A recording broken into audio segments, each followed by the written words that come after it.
Welcome to another edition of the Here We Go podcast. I am Trent Ging. Today, some news to talk about with the announcement that Troy Fautanu is going to be our starting right tackle. Now, nothing announced with Broderick Jones, nothing announced with Zach Frazier. So let's dive into that a little bit today.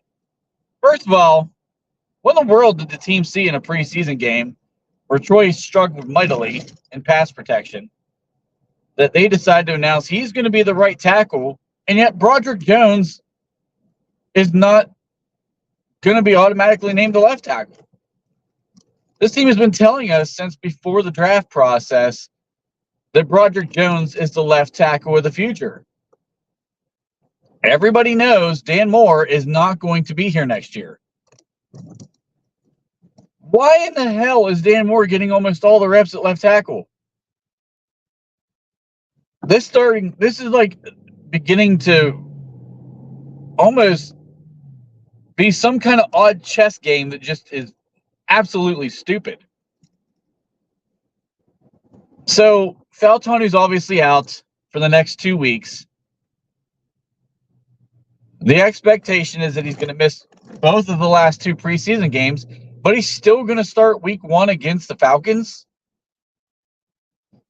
Meanwhile, you want to have a competition at left tackle, but you're not going to allow one of the guys to play left tackle. Like, what are we doing here?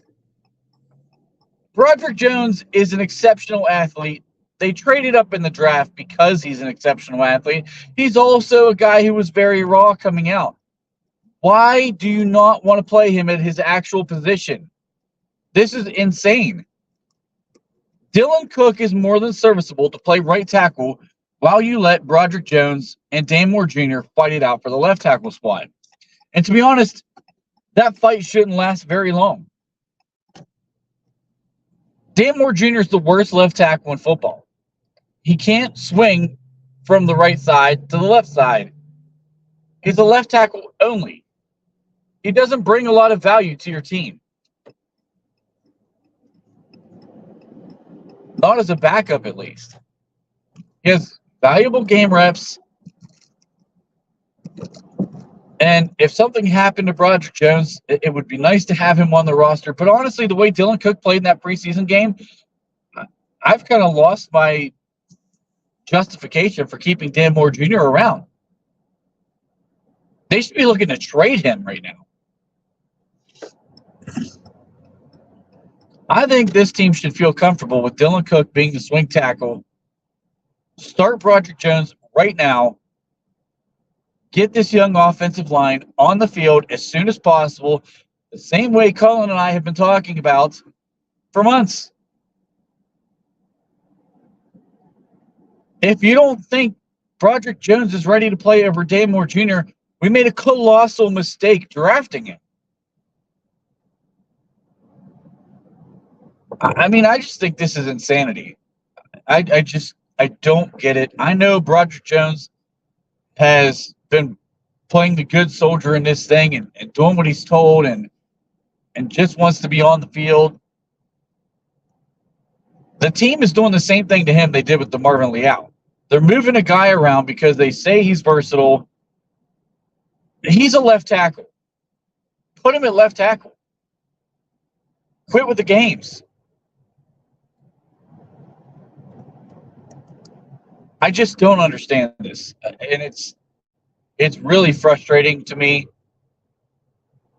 that we continue down this road, and we're apparently going to continue the whole way down this road, all the way through the rest of camp, the rest of preseason, and moving into week 1. Announce the guy the starter. Be done with it. Broderick Jones is not perfect. He's not a polished player. He struggled even in the game this past Friday. But he's struggling at right tackle. We're not seeing enough of him at left tackle to even know if he struggles there. I mean, I am rambling on this one, but I am so frustrated by the fact the team just continues to play around for some unforeseen loyalty to Dan Moore Jr. Like, I don't understand what this guy has done to earn the level of respect from this organization that he has, to just say he's the incumbent and that no one's going to beat him out. What are we doing? He was never drafted to be a starter. He's a third-round pick. He was projected to be a backup in the league. He has shown for 3 seasons he's no more than a backup in this league. And the Steelers keep trotting him out there week after week like he's going to be some dominant force. Even if Broderick Jones does struggle, at least he's got some freaking upside. There is no upside to Dan Moore. We have seen what he is. He's at his absolute best right now.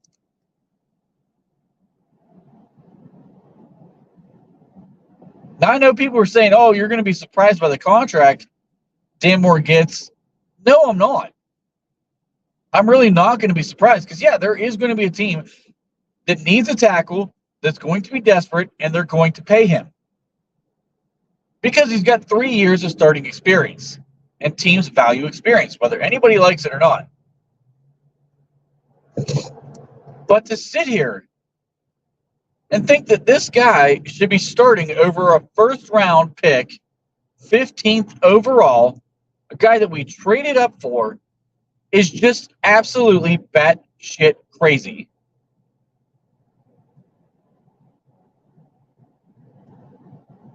I'm never going to understand this move as long as they keep playing it out.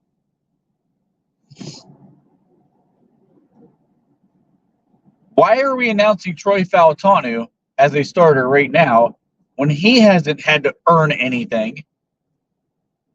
And yet we're making Broderick Jones fight for his life to have some undeniable justification to Mike Tomlin as to why he's so much better than Dan Moore. This competition is starting to feel like the same thing I've been talking about with Russell Wilson and Justin Fields. Like, what the hell does Broderick Jones have to do to show he's better than Dan Moore? He shouldn't even have to step on the field to show he's better than Dan Moore. Dan Moore showed us for 3 years that he sucks.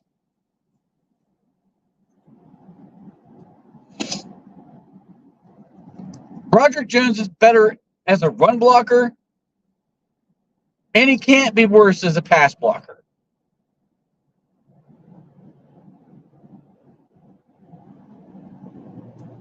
They need to quit playing around with Broderick Jones. I mean, I've never seen a team piss around with rookies the way that this team does. And this guy's in his second year. They continue to move him back and forth between 2 different positions. Like, he is not your swing tackle. You should be doing this stuff with Dan Moore Jr. And if you can't cut it as a swing tackle, he needs to be gone. Because you have another guy in Dylan Cook who can do the things that you would like Dan Moore to do. But you can't start Dan Moore just because he can't play the right side. I mean, this is absolute insanity.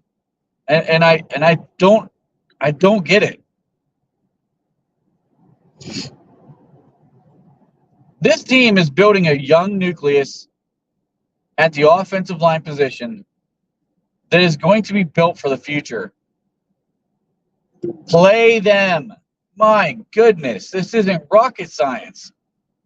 You did it with a young group just a decade ago. The guys with Marquise Pouncey and David DeCastro, yes, it was longer than a decade ago, but I mean, when those guys were there with Ramon Foster and Marcus Gilbert, he was the young guy who came in behind them. I mean,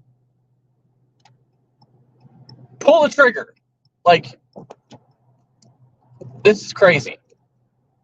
And I'm sorry, but Zach Frazier is out playing Nate Herbig right now.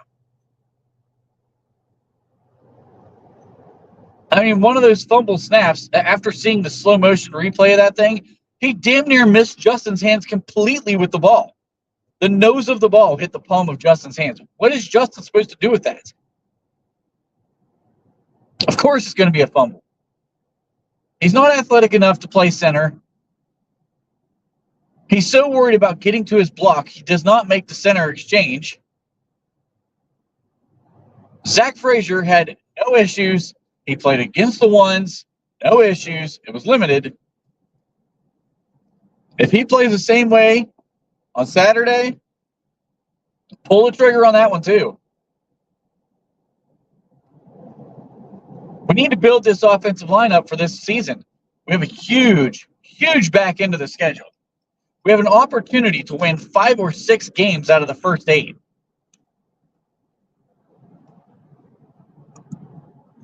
If we're pissing around with guys like Nate Herbig and Dan Moore Jr., we are wasting a lot of precious time getting these young guys ready for the gauntlet. Throw them out there early. There are some teams that have some good pass rushers early in the schedule, but they're also not great teams that we should be able to beat.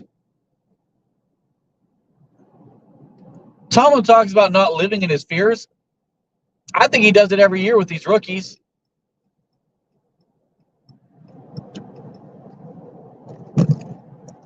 I mean, you're willing to start a Beanie Bishop, but not the 15th overall pick in the freaking draft. Because Dan Moore is there. I don't know. Somebody's going to have to convince me that Dan Moore's got something that I'm just not saying. Because he's horrible. He is average in the run game. He's not good. If he excelled in one area of this game, I could at least understand them trying to justify it, but he's not good in the run game. He's average. And he's the worst pass protector in the NFL. On the blind side at that, like,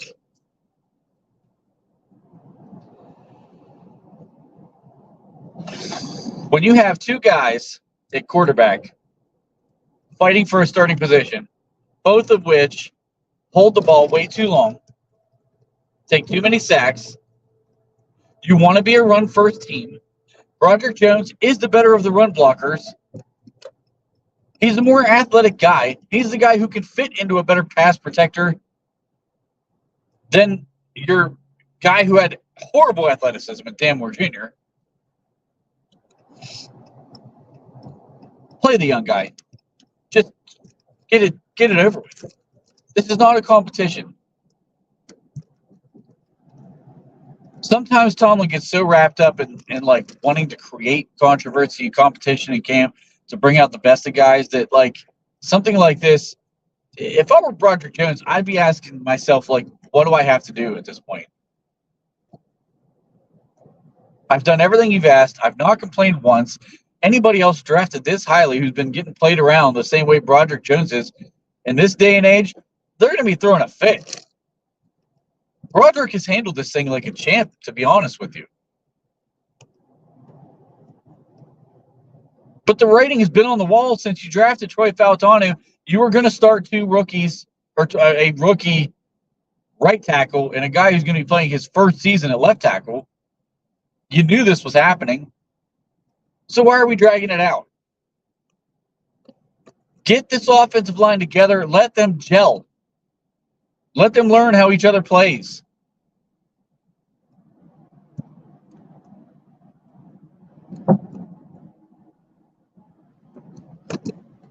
I don't know. I want this thing to be done. I mean, this is almost getting worse to me than the whole Brandon Ayuk saga. And I can't stand that one because I don't think it's going to happen. I've been saying this all along. Maybe I'll be wrong, but I just don't think Brandon Ayuk thing is going to happen. San Francisco is going to try to keep him. They know what Pittsburgh offered. They know what the market looks like. They're going to try to meet somewhere in the middle with it, and they're going to pay him. They were simply testing his market, in my opinion.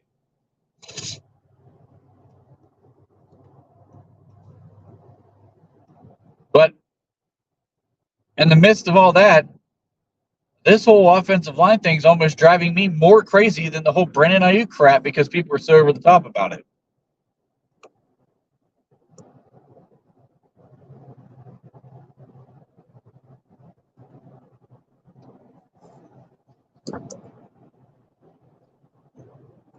I'll say this too. Talking about young guys, I know James Daniels isn't getting a contract extension. I think there's something to be said about the way that Spencer Anderson and Mason McCormick played in that preseason game. And I'm really interested to see the two of those guys stepping back on the field again, because I really liked what I saw, and I want to see if they can replicate it. McCormick did give up a couple of pressures. I know they said he had issues with bull rushes when he started playing the ones, but again, it was Cameron Hayward. So, every guard in the league has had issues with Cameron Hayward's bull rush. I don't really take that as a huge negative on the kid.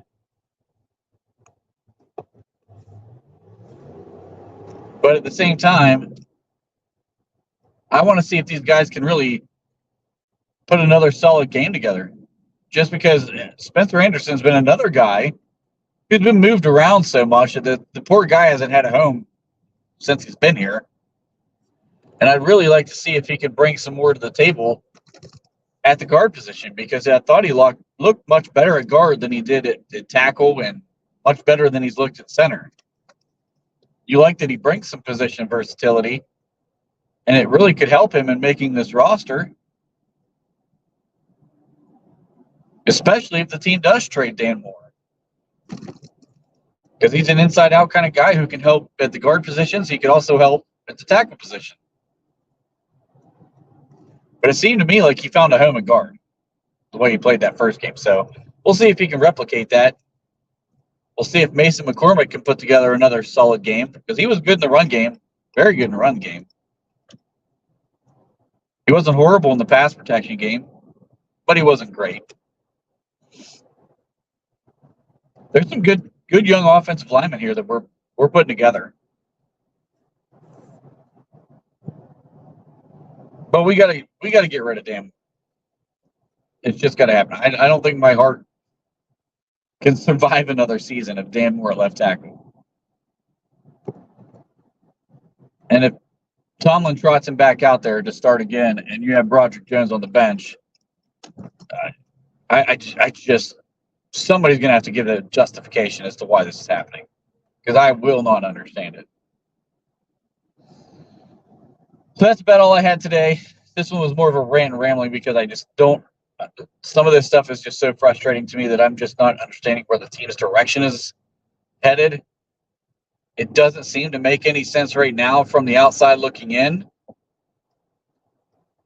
If Broderick Jones truly is struggling that bad at left tackle, then we may have made a mistake putting Troy Fautanu on the right side. But we need to figure out what is going on with this situation, because Fautanu's on the field much, much quicker than Jones. He has a lot more experience. I can understand that part of it. He's much more polished as a player. I can understand that side of it. But to say that Dan Moore has to be in a competition with Broderick Jones, I don't understand what the competition's about. We've seen what Dan Moore can do. You're not even giving Broderick Jones a shot at left tackle. So I'll try to remain patient on this. It's obviously not working. And just hope this thing sorts itself out after this preseason game. But let me know what your thoughts are on this, because somebody else has got to be getting driven absolutely mad like myself. If you like the content, give me a like, share, subscribe.